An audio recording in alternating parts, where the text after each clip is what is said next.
Hello বন্ধুরা, আজকে আবারও চলে এসেছি একটা নতুন রেসিপি নিয়ে। আজকে যেই রেসিপিটা বানাবো সেটা হচ্ছে ইলিশ মাছ দিয়ে কাঁচকলা দিয়ে বেগুন দিয়ে তরকারি। যেমন কি তোমরা দেখতেই পাচ্ছ, আমি কড়ার মধ্যে তেল দিয়ে দিয়েছি। তেল গরম হওয়াতে আমি একটু নুন দিয়ে দিলাম, আর আমার ইলিশ মাছগুলো আমি ভেজে নিচ্ছি। ইলিশ মাছগুলো আমি হালকা করে ভাজবো, বেশি ডিপ ফ্রাই করব না। এবার আমি ওই মাছ ভাজার তেলের মধ্যে একটু কালো জিরে আর হচ্ছে বেগুন, আর আমি নিয়ে নিয়েছি হচ্ছে এখানে কাঁচকলা। আপনারা আপনাদের পছন্দ হিসাবে সবজি দিয়েও বানাতে পারেন। তার তেলের মধ্যে আমি দিয়ে দেবো হচ্ছে একটু হলুদ গুঁড়ো, একটু লঙ্কার গুঁড়ো, একটু জিরে গুঁড়ো, আর হচ্ছে আমি কাঁচা লঙ্কা দিয়েছি। আর এই মশলাটা দিয়ে এবার আমি একটু হালকা করে নেড়ে চেড়ে নেব, একটু ফ্রাই করে নেব মশলার সাথে আমার সবজিগুলো। সো বন্ধুরা, আমার রেসিপিটা তোমাদের কেমন লাগছে একটু অবশ্যই আমাকে কমেন্ট করে জানিও। আর যদি ভালো লেগে থাকে একটু লাইক, আর যদি সম্ভব হয় একটু শেয়ার করে দিও।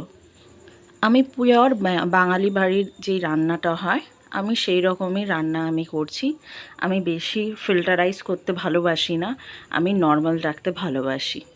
এরপর এবার একটু মশলাটা কষে যাওয়ার পরে আমি জল দিয়ে দেবো ওর মধ্যে। যেহেতু আমি মাছ ফ্রাই করার সময় একটু বেশি করেই আমি নুন দিয়েছিলাম, সেই কারণে আমি এখন একটু নুনটা দেব না। আগে আমি এটা যেহেতু আমি একটু গ্রেভি রাখবো, একদম বেশি ঝোল করব না, একটু হালকা মাখা মাখা রাখবো, তাই আমি এটার মধ্যে এখন নুনটা আমি দিচ্ছি না। আমি নুনটা পরে আমি একটু ঝোলটা ফুটে যাওয়ার পরে আমি দেব। বন্ধুরা, আমার ঝোলটাও এখানে ফুটে গেছে, যেমন কি তোমরা দেখতেই পাচ্ছ। আর এখানে আমি একটু ঝোলটা টেস্ট করে দেখেছিলাম, তো সেখানে একটু সামান্য নুনটা কম ছিল, তাই আমি আমার পরিমাণ হিসাবে আমি নুনটা দিয়ে দিয়েছি। তোমরা তোমাদের টেস্ট হিসাব অনুযায়ী নুনটা দিয়ে দিতে পারবে। এবার আমার সবজিগুলো এখানে আমি দেখছি সেদ্ধ হয়েই গেছে। এবার আমি মাছগুলো দিয়ে দেবো, ইলিশ মাছগুলো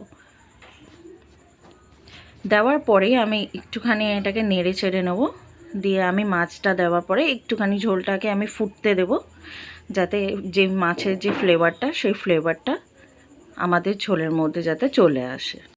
সো বন্ধুরা, তোমাদের আমার রেসিপিটা কেমন লাগলো অবশ্যই আমাকে জানাতে ভুলবে না। আর ঘরে ট্রাই করে অবশ্যই কিন্তু আমাকে জানাবেন। আজকের মতন আমি এখানেই শেষ করলাম। আবারও আসবো একটা নতুন রেসিপি নিয়ে। তোমরা ভালো থেকো, সুস্থ থেকো, আর আমার সাথে থেকো। আর পারলে একটু শেয়ার করে দিও।